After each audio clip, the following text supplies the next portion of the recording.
Good evening, good evening, good evening, all you warriors that are willing to brave the cold. Because it got cold early quickly. So nice to see you, friends and neighbors. I'm Lori Trent, happy to be here with you this evening. And I have most of my fellow board members with me. So if you would stand, and one upcoming. So Jenny McKenna, Liz George Stump, Lou Sauter, and Nidhi Satyani. So thank you all for being here for this wonderful community. And unless I need to do something different, I think that's all that you need, Doctor. The formal introduction. Formal introduction. So I don't know if you guys, how many people have met this guy? Okay, the rest of you will get a little introduction here at the end. So he has done a marvelous job thus far. He's still here, so we're all very thrilled with that. And hopefully we'll be here for many years to come. So without further delay, Dr. Hunt. Thank you. First of all, thank you for being here this evening. It's that infamous week where the weather changes, and if you're anything like my household, it's a struggle to find hats and coats and boots and get kids out the door, trying to make them understand why getting on a bike is not a good idea to ride to school on a given day. But also kind of an exciting time of year for us as a school district as we kind of wrap and see the end of the first semester, with excitement building towards the second. And on the administrative side of things, you're always like a half year ahead. So second half of this year, we start thinking about planning and making sure things are ready to go for the following year. So certainly a busy time of the year. And I want to, I guess, start tonight by thanking, the Board of Education for providing me with this opportunity. I do feel very fortunate every single day to be able to serve as the superintendent in this school district. I feel equally as fortunate to be a parent here and know that my students every single day get to walk into Greensview Elementary and that people are there caring for them and making sure that they have the best possible educational experience. It has been, I've been through a few transitions. My wife will tell you more transitions than she's wanted in the last couple of years. But everyone, personally and professionally, in this community has really opened their arms to support us in that. And that has been extremely helpful. And it's one thing to transition professionally. There's a whole other personal side to this in terms of bringing the family along, and we've had so much support, so thank you. I also, I'm going to introduce some of our team, but if you are employed in this district, on the administrative team, or employed, I just ask you to stand up real quick, please. And go ahead. Yes, I'm going to embarrass you. I've got to stand up here all night long. I've had such good fortune to select some of the folks that are standing, but also be embraced by people that have worked in this district for a number of years. And this is an exceptional school district, and it's because of the work and the talent that is in this room that has made it that way. So please join me in recognizing and thanking them.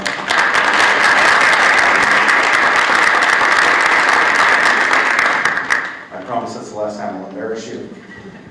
So we have done this little thing called the UAdventure, and when we talked to the Board of Education, it was very clear that it was really important that I spend the first half of this school year engaging and building relationships and trying to understand everything that's in place. And we tried to think of various ways to go about that. And obviously some of this is a PR, and I'm tired of seeing this picture probably as much as you are. Some of this is packaging and how we go about this. And in reality, I wasn't sure how much I would gain throughout it. But I will tell you, this has been, one, maybe the most exhausting experience of my life, but two, the most rewarding, because I was really able to get some insight into what it's like in each and every one of our buildings. So if you don't know, the UAdventure really focused on kind of internal stakeholders, that being our students and our staff, and our external stakeholders, and that's our broader community. And part of this was spending a day in each of our elementaries, and that involved being there in the morning, greeting students as they got off the bus, focus group with parents, sitting down with students, going into classroom, focus groups with students, and focus groups with staff, and then parent meetings at night. And I have spent more time with Karen and Colleen throughout the fall than I have my own wife. But what I can tell you is we don't want this to be a one and done. I think what we realized very quickly is there's a ton of value in really spending time in interacting and engaging at a very deep level with our students and our staff, and to understand the unique things that exist in each of our buildings has been extremely rewarding. So this adventure is, I guess, coming to a close in terms of my entry plan into the district. But I'm saying this publicly, this is not the end of us being out, engaging, and being in buildings, because that's where you understand what's going well and what needs to improve. So if you look at the timeline on the bottom of this, it was really the focus of the fall and kind of into the winter to do this. And we have collected feedback all along the way. We've documented everything that has been said to us by students, and I'll share some of those unique gems with you tonight. Everything our parents said, and then we rolled out a survey as well. All of that is being looked at right now. So what I'm going to share with you tonight are some themes, some things that have emerged in conversations along the way. But do know that we're going through kind of the data analysis on this, and we will present a report to the Board of Education, likely at the February meeting. I think likely some of what I'll talk about tonight will come forward for sure, but there likely will be other things that have emerged along the way tonight. So tonight, I just want to give you kind of a snapshot of what I've heard at the beginning of the evening, try to keep that to no more than a half hour. And then we had, I think, over 40 questions submitted online. So I've asked Dr. Stevens, our Deputy Superintendent, to kind of work with Karen Truitt, combine where we could and ask some of those questions, and I'll respond to as many as I can. And the administrative team is very happy tonight that I've asked them all to attend. We have the experts in each area here as well. And at the end of the night, I will introduce them to you, and I've asked them to stay here to answer whatever questions you have. So if you have something at a very deep level, you want some follow-up, you want to go into further, we can certainly do that as well. So when I share that report with our board in February, it really should serve as kind of the launching off point and for what I think is the most exciting piece of my first year. It's to start to talk about the future. What is the future of our schools going to look like? And collectively, what do we want that to look like, and the things that we're going to do together for kids? So that's extremely exciting. So here are the numbers in approximate. So engaging with over 250 students, 200 staff members, 90 parents in focus groups, and over 230 residents. We had about 600 individuals complete the survey. So in terms of handshakes along the way, I can tell you it's over 1,400 for sure. But I think I actually topped that at the 4th of July parade on day one. Everybody that was in attendance. So that's a little bit about this, and I'm going to quickly go through some of the emerging themes. So we had a debate right at the beginning of this, is where do you kind of draw the line in sitting down with students? Originally walking in, it was 5th grade, anything below that, are you really going to have anything of value and quality there? And we went back and forth, and we said, you know what, we're going to do focus groups with students of all age. And some of the gems that I'm going to share with you have come from some of our youngest students, and will touch your heart and make you feel really good. And some of them, honestly, were difficult to hear, and how authentic and open and real some of our students have felt. So when I look at, I broke this up for you tonight just to say, here's what I heard from students in terms of themes, here's what I heard from our staff in terms of themes, and here are some of the things I've heard from our parents and our community. From a student perspective, inevitably, within the first 30 seconds of sitting down with our students, teachers and staff come out in a very positive way, and the impact that they have on them on a regular basis. So that obviously is a real strength. There's an appreciation and understanding that they are offered a variety of opportunities and things. And you should know there's an appreciation that they understand that it's not like this everywhere. That they have opportunities that not other schools provide to them, and there's an appreciation for those opportunities. along the way. The culture is often referenced, especially in our elementary schools. When I was in Chagrin Falls for many years, I didn't have an appreciation just due to size. We had one elementary.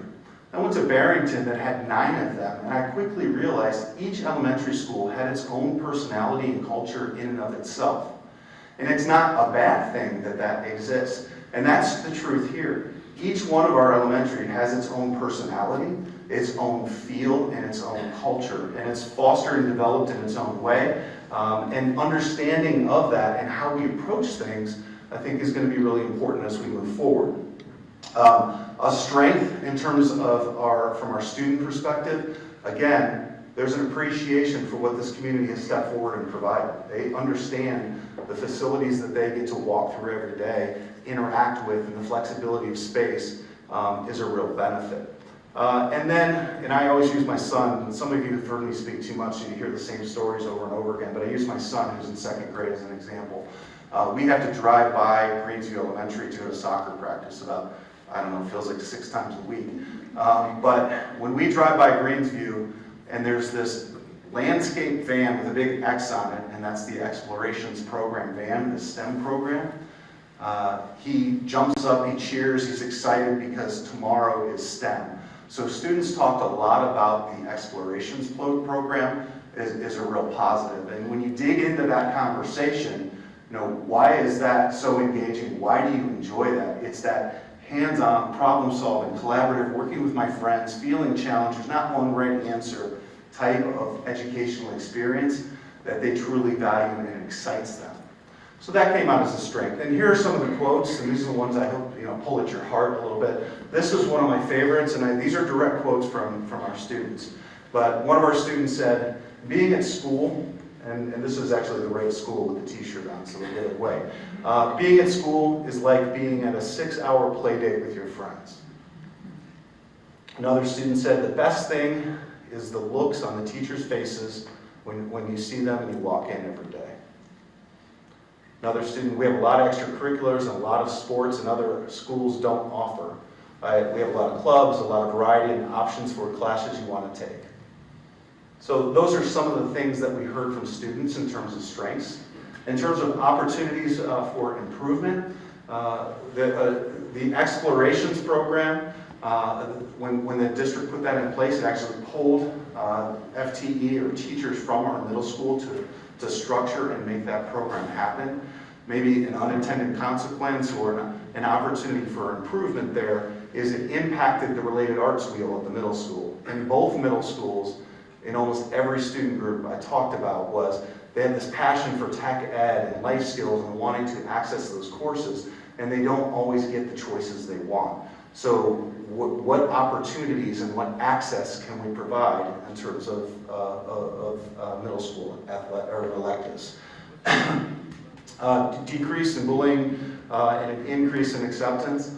I had one of the most authentic conversations at Jones Middle School with one of our African American students who talked about, sometimes I don't wear the clothes that other people wear, and I'm judged for that, and I feel like people look down on me because of that.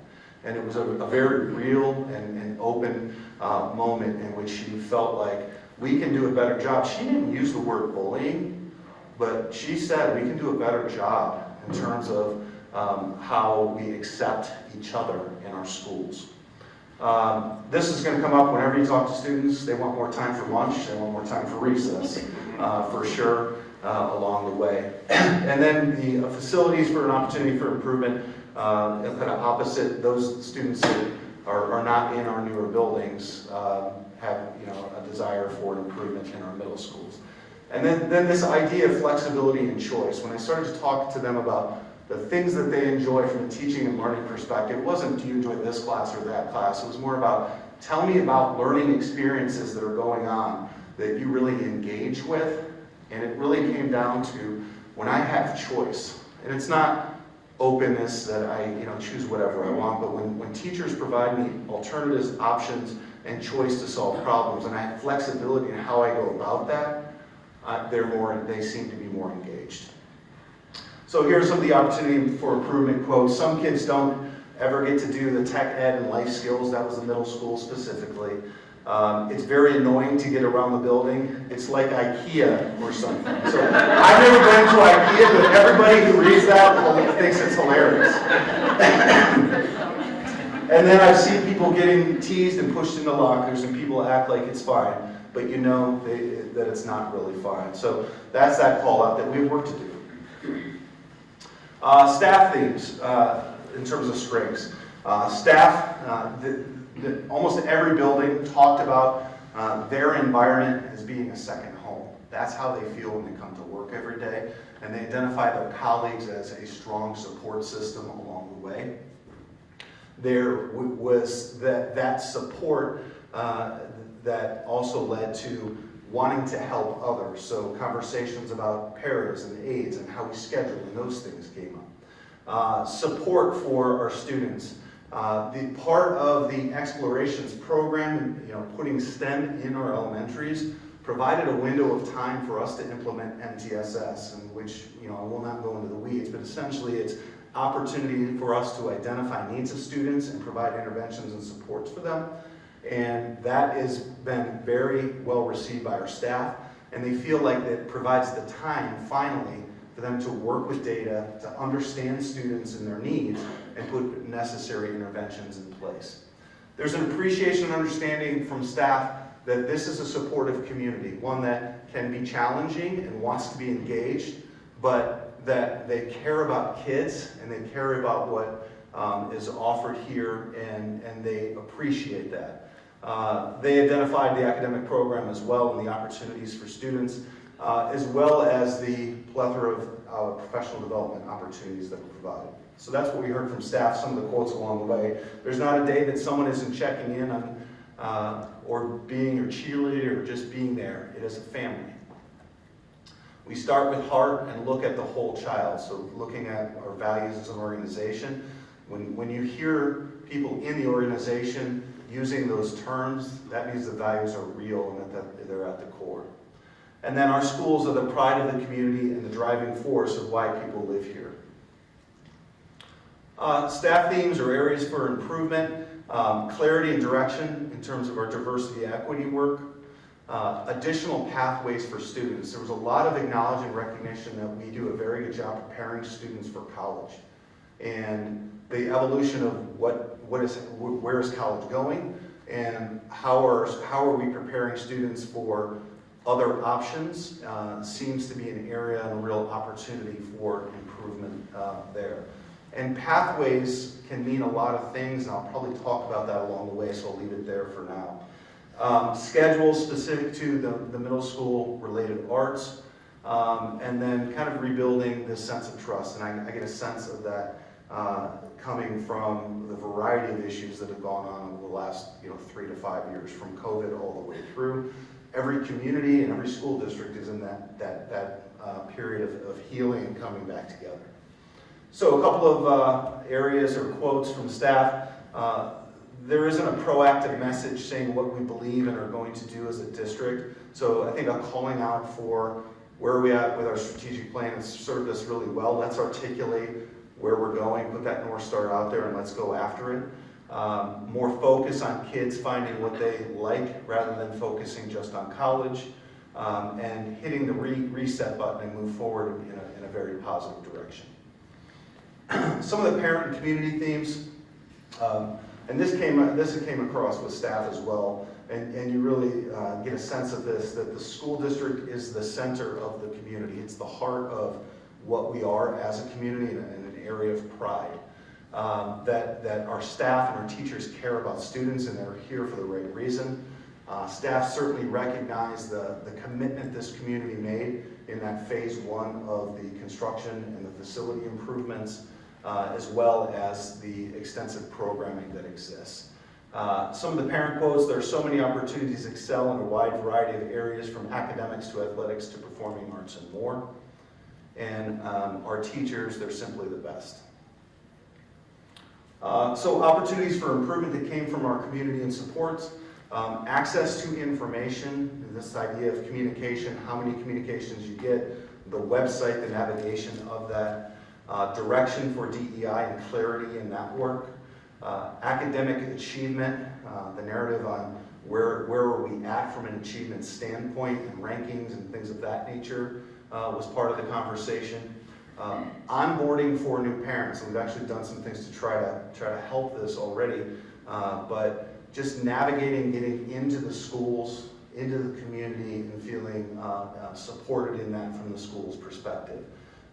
Students working or exposing our students to outside of the UA quote-unquote bubble that came up a little bit along the way. And then opportunities for career pathways, which I already talked about, and then less testing for students, and I think any educator would agree, less testing would be a great thing. Here are a couple of quotes along the way. How can we get more real-world skills in the classroom at all levels? I'd like to see us have a clear direction again with strategic plan and facility plans. I feel like sometimes our middle-of-the-road students are forgotten about. They aren't the star performance, but they don't qualify for an IEP. So those are some of the things that that came out. So those are emerging themes from those three groups. When I talked to our district leadership team and sharing some of this information, I put, well, here are some of the other things that keep Bob Hunt up at night, which inevitably keep my wife up at night as well. We are the global we of education. We're experiencing a working shortage. I mean, that's a reality, and it's a reality that's been going on for many years, really, but it's starting to hit districts like Upper Arlington. And I think the number of students going in and pursuing education is falling. The candidate pool is shrinking, and we have to start to think about why is that happening and how can we structure work in a way that is appealing to students and young people coming out and pursuing this career. So that's one of the things that worries me. The pace of change, one of the questions, I think we'll get to it tonight, if we don't, happy to talk to some, but the pace of change, things like artificial intelligence and the pace of technology and how is that going to impact what and how we do our work is something that we have to be more fluid and flexible than we've ever been in a profession that has traditionally been very slow to change. So all of this being thrust upon us, how are we going to manage it and create an environment that's engaging for kids? And when I use the word engagement, student engagement is probably the thing that worries me most. I mean, research will show you that after 5th grade, student engagement plummets, and Upper Arlington is no different. And we have to start owning some of that on our side and think about how are we structuring school, how are we structuring the learning environments and what we're doing here to improve student engagement. So that is something that I think we need to wrestle with in this strategic plan and thinking about going forward. So just overall themes, and you've heard all of these already, just the strengths of the educational options and pathways, opportunity for facilities, middle school and Burbank, how we structure time for students and our staff, continued focus on consistency and continuity. There was a lot of conversations about you can have one experience in this elementary and have a completely different experience over here. And normally in that conversation, people will say it's gotten better. So the district has improved, but there's still opportunities there as well. And then the idea of student and staff well-being, I give Upper Arlington a tremendous amount of credit. Most strategic plans in the last 3 years or so have a focus on well-being due to COVID and the mental health implications of that. But that has been a focus for this district for some time.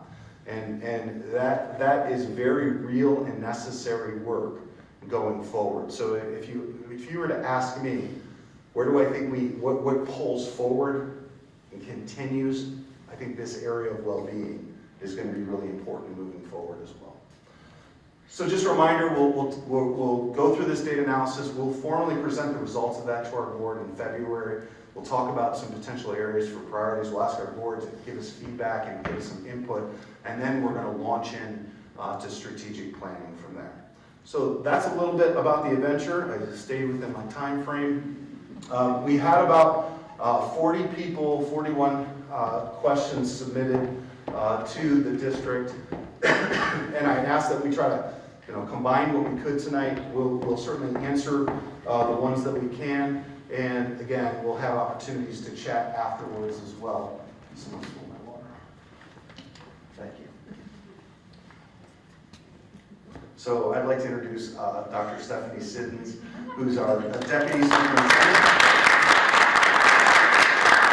And she is playing the role of, I don't know, moderator. There you go.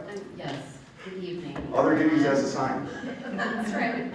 Okay, Dr. Hunt. Yes. Our first question is in regard to STEM experiences at the middle school level. Is there a way to offer more school-sponsored STEM-related clubs and activities?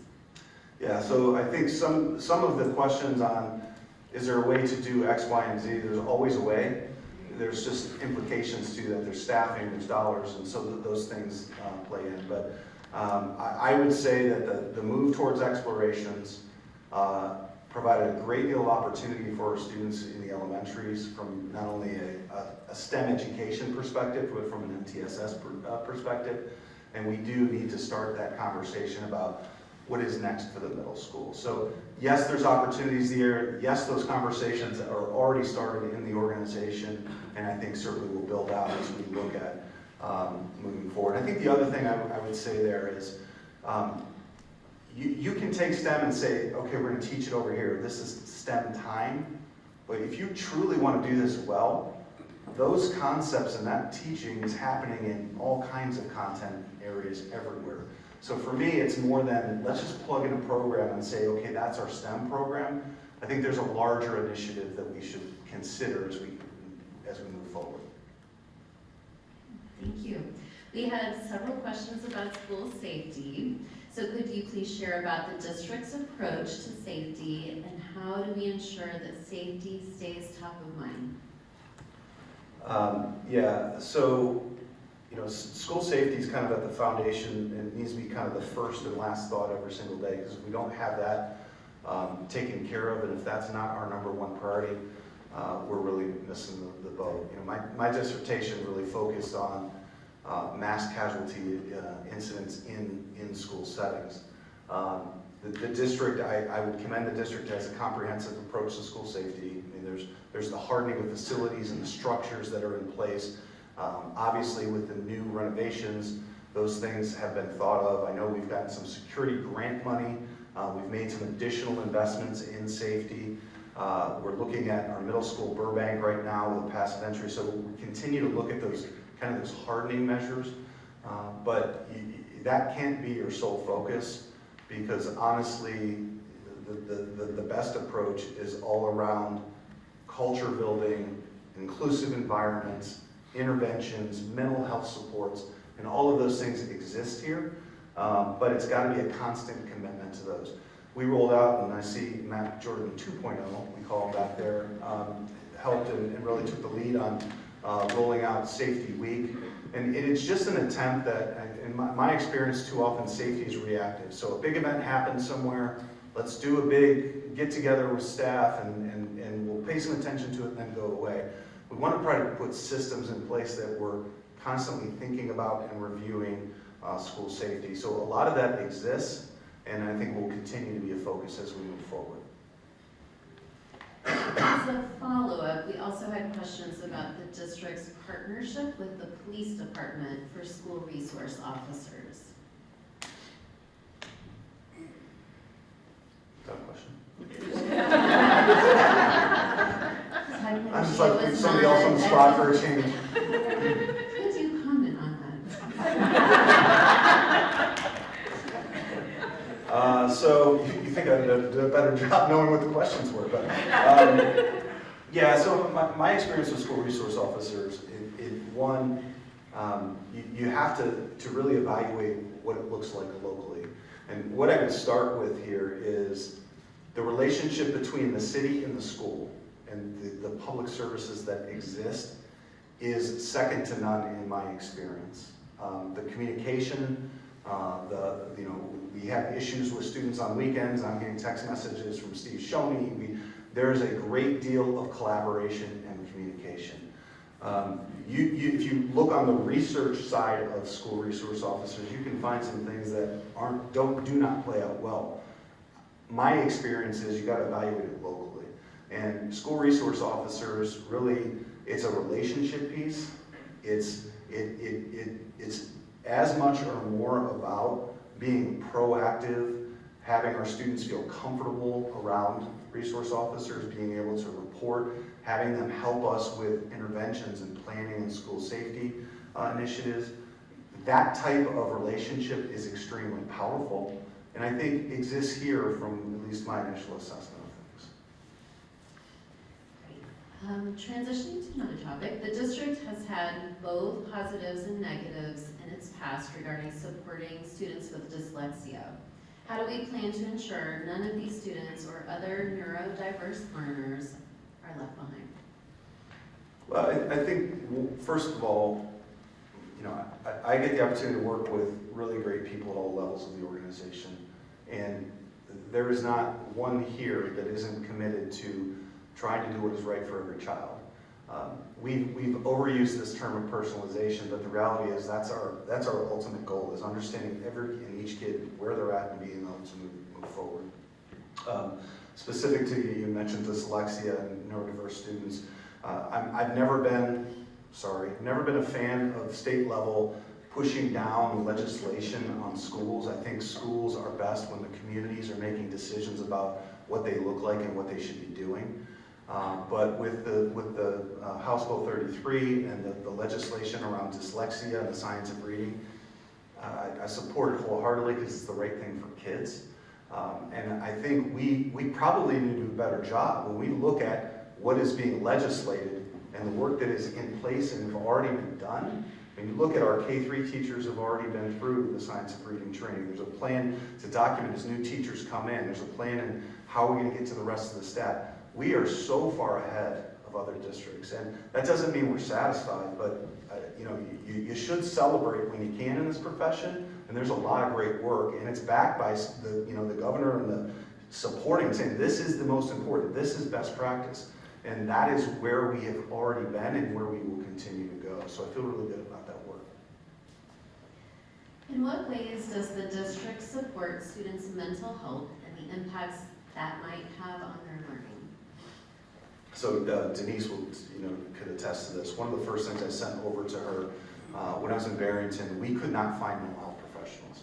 I mean, we are in a mental health crisis, whether you want to acknowledge that or not. We are in a mental health crisis right now. And where I came from, you could not get services and support for kids. I mean, it was impossible, it was heartbreaking. So we had to find a system, an online system to pay for to help us make connections quicker to try to get our students resources. The relationships and partnerships that exist right now with Ohio State and Cetera are extremely powerful. We're able to provide services that I don't think most schools can do as quickly and at the point of crisis that we're able to do. And I talked about well-being not going away. This is a not going away problem that we're going to have to continue to look at and resource and provide supports for, because it seems to just be escalating and growing as we go. But I feel very good about the structures that are in place right now. And again, I think a continued commitment in this area is going to be really important. We had a question about academic rankings and how the district fares in that area. Yeah, so this one I heard a lot about from our community as I engaged with them. And I think one of the things that we probably need to have a conversation, and this is at a board level and hearing from the community is important, is what do we really value in the educational experience? Like what do we want that outcome to be, and what do we want to chase after? Because there are ways to chase after rankings. There are things you can do to chase after them. I'm not sure if I actually walked you through all of those, you'd say, I want you to do that to my child, right? But there's also a reality in if we're not achieving, if we're not getting kids to where they need to be, let's acknowledge and recognize that and let's move forward. So in terms of certain rankings, I think part of what we need to do is have a conversation about what do we value, what are the things we're going to measure, and commit to those things and communicate those along the way. And you take a U.S. News and World Report, and the Board of Education made a decision, we're going to fund and help from an equity standpoint as much as anything else, we're going to fund and help pay for AP tests. Well, the data will improve on U.S. News and World Report simply by paying and making sure every one of those students takes that test. That didn't change anything academically.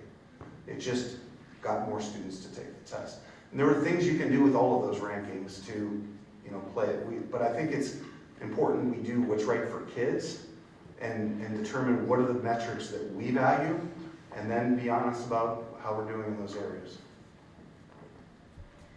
How can the district use the flexible learning spaces in the new and renovated buildings to lead a shift in teaching and learning toward deep thinking and innovative instructional practices? That's a lot there. So the blessing of these new facilities, I mean, everybody experienced it as they walked in tonight, right? These opportunities. And I talked a little bit about educationally how we need to structure learning opportunities where students are collaborating, interacting, and when you look around, all of these spaces are built totally around them. I think part of the challenge is these buildings were open during COVID, right? And everything changed. We had to totally change how we were going to approach teaching and learning. So that opportunity on the way in probably was not a missed opportunity, it just was one that wasn't there and available.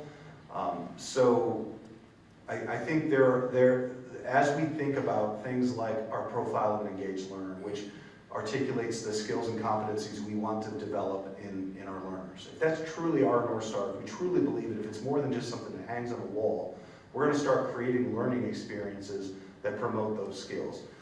If you're going to do that, and if you do that, you're going to have flexibility in space.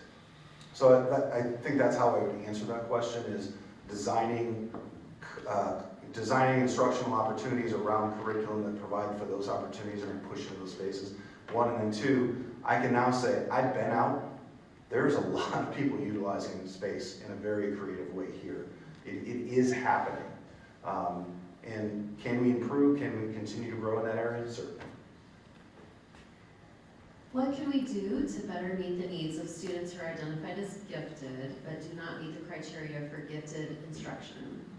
So gifted is certainly something that came up a lot along the way, and it was questions about delivery model, it was questions about where I fall in terms of cut scores, and I know that this has been on the district's radar for some time. I actually read a report of an audit that was done by our Educational Service Center right before COVID that was looking at our programming and assessing that. Unfortunately, I'm sure COVID, like many things, put that on the shelf. We're currently in the process of engaging with someone to kind of help us assess not only that report, but where we are currently, and make recommendations on where we need to go. It is difficult. Obviously in Ohio we have to identify, and that's our requirement. You don't have to serve. So there's different decision points that districts need to make. One, we'll meet the criteria, by law. We'll identify, are we going to serve? And this district has decided, yes, we are going to serve. They have utilized a pull-out model. When you do that kind of model, there's got to be a place where you kind of draw the line and say this is the cut score, and then there's always going to be people around that. But there are other ways to go about this. We need to assess that, evaluate it, and make recommendations and changes. And I've been through that in prior districts, and it's hard because people become attached to certain things. But we certainly want to reach and serve as many kids where they're at as we can. And if that model needs to change because of it, that will probably be a recommendation that comes forward. We had a question about artificial intelligence, or AI. How will the district address student use of AI, and how will that information be shared with families? I feel like Denise, I should hand this off to you. So one of my first days in the district, there's a gentleman by the name of Bill Daggett who was here speaking to our staff. And he talked a lot about AI. And I think there was everything from excitement in the room to absolute fear in the room on what it means for educators. And one of the things we need to do is wrestle with the reality that, you can try to block it. You can put up your wall if you want to try that. It's like when the internet came out, let's act like it's not really there. Or you can start to wrestle with how can we prepare kids to live in a world that is going to be a tool, And I think that's the conversations that are happening right now. I will not tell you that I'm an expert in how we need to integrate AI. I'm behind in my book study, but we have a book study going on right now. We're looking at it, so the conversations, and one of the things I would say about this staff is, our staff is out in front and wants to be part of this conversation as well and be leaders in this area.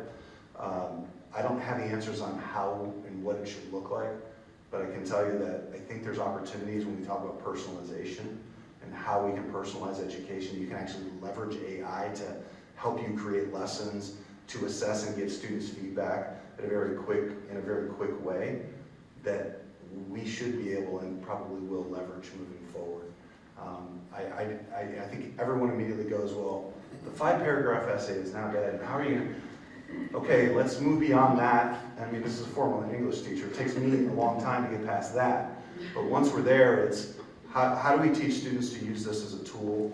I mean, where can it play in? How can it help us do what we do? One of the things I didn't cover, time is a constant struggle in education.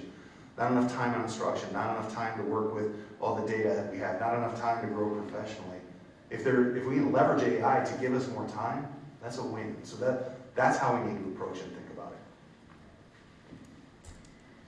We had a question about your knowledge of DEI being taught in other districts and if it has been positive or negative for students. I would not say you teach DEI. For me, it's about creating a culture of inclusiveness where every student, no matter who they are and the choices they make, feel comfortable and confident that they can come here and be that person and grow and pursue the passions that they have. And that sounds,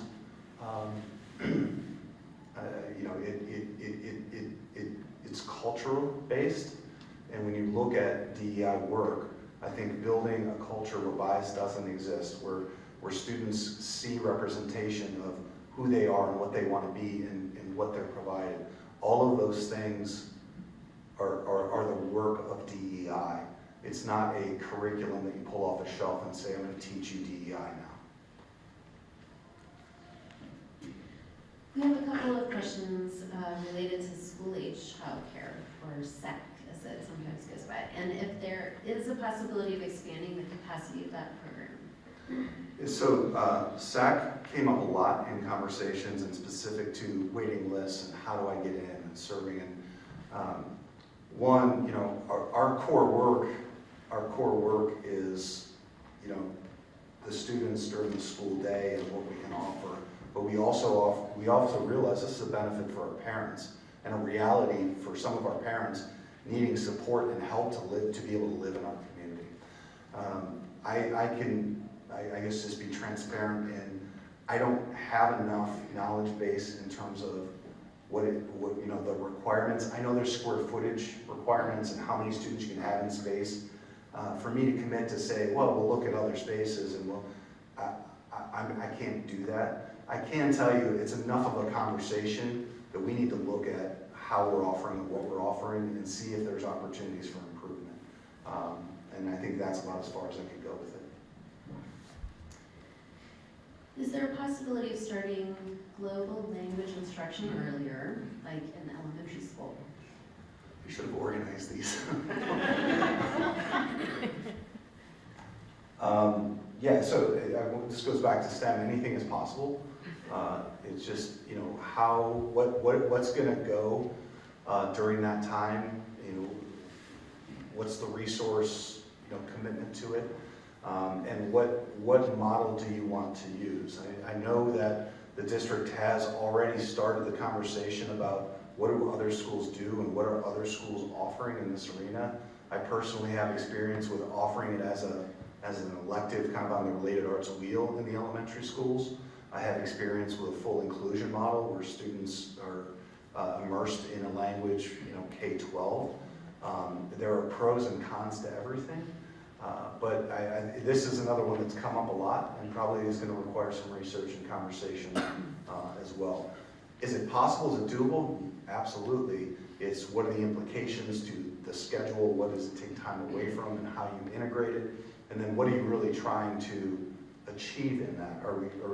Is the goal in an elementary world language to better prepare students so they're more fluent at an earlier age, or is it just exposure to culture? I mean, so we really have to identify what we want out of it, and then, again, just make decisions from a resource perspective on what we can offer.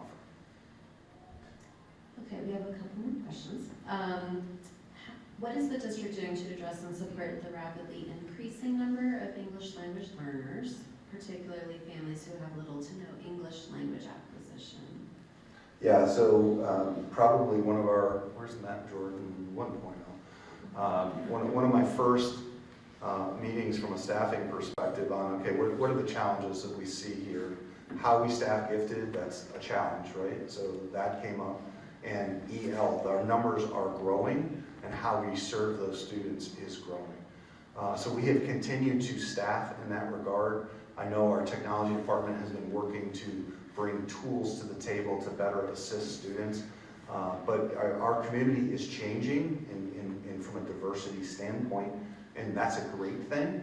But we have to be able to support those students and bring them the support they need so they can be successful as well. And I think the district has done it. I don't want to speak like it hasn't been done. I think that commitment's been there and will continue to be there. How will you creatively and innovatively address bullying in schools from the elementary level through the high school?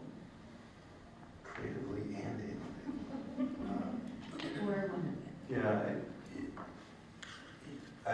Yeah, bullying, that has been something that's been near and dear to my heart ever since I was a building administrator, in which we had a student that I just couldn't seem to help, right?